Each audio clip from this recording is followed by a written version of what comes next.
untuk mengambil. Saudara, petugas Damkar Kota Cimahi mendadak jadi wali murid untuk mengambil rapor semester ganjil tahun 2025 yang sang siswa beralasan orang tuanya sibuk sehingga minta tolong ke petugas Damkar.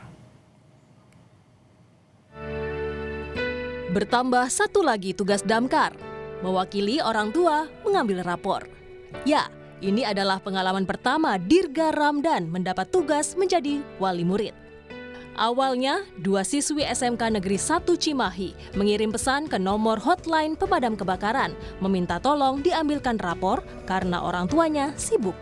Komandan Regu pun menunjuk Dirga untuk mengambilkan rapor siswa. Pada pukul 7:30 pagi, adanya permohonan pengambilan rapor untuk 2 orang siswa di SMKN 1 Negeri Cimahi. Nah, setelah mendapat rapor dari siswa, apa yang dilakukan dari petugas Damkar? Kita berkoordinasi dahulu dengan Danru, lalu Danru memerintahkan 2 personel untuk membantu pengambilan rapor 2 orang siswa tersebut, Pak. Alhamdulillah banyak masyarakat yang percaya sama kita. Kita juga tidak membeda-bedakan laporan, Pak. Insya Allah pelayanan kita semua profesional.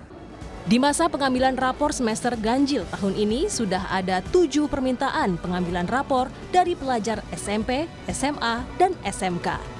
Petugas Damkar mengaku tak masalah selama demi kepentingan masyarakat.